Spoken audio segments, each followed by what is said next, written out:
जिथे मस्तक माझे झुकावे तिथे चरण तुमचे असावे. जगाचे मालक देव बाळू मामा. जय बाळू मामा. मानाचा जय बाळू मामा. बरेच दिवस झाला आपला ब्लॉग पडला नाही, पण आजचा ब्लॉग शेवटपर्यंत पहा आणि बाळूमामाची भक्त असाल तर आपल्या आयडीला फॉलो करून कमेंटमध्ये जय बाळूमामा असल्या. आसिंगी तुर्क या गावामध्ये बाळूमामाची भरवली जाणारी यात्रा दरवर्षी 2च दिवस असते, पण यावर्षी 5 दिवस भरवण्यात आली आहे. विणा उभारण्याचा आणि कीर्तनाचा कार्यक्रम हा सलग 5 दिवस चालणार आहे. त्यातील आजचा पहिला दिवस रविवार 23 ऑगस्ट 2026 पडसलगी नदीवरून पाणी फुलं आणण्याचा आजचा कार्यक्रम.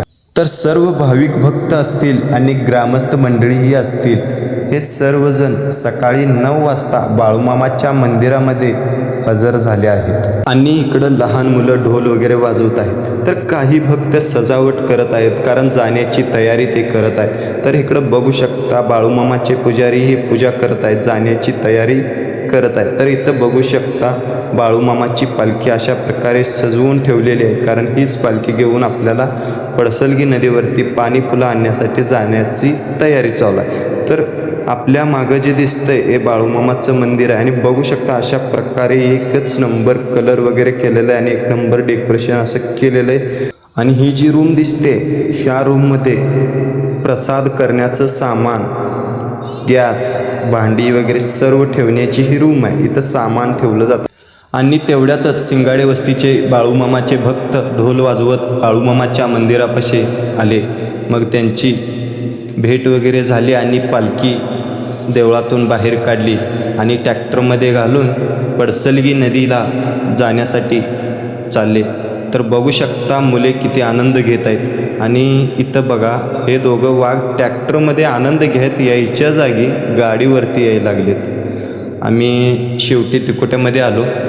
तिकोट्यामधून पुढं जातानाच आपल्याला माळकरी संजय कोडक आणि मागं 2 जण वाघ आहेत, ट्रॅक्टरमध्ये यायचं सोडून आपलं गाड्यावरती यायला लागलेत. भक्ती बघा त्यांची. मग शेवटी आम्ही पडसलगी नदीवरती आलो. आल्यानंतर इथं सर्व व्यक्ती आंघोळ वगैरे करायला लागली. आंघोळ वगैरे करून घेतली.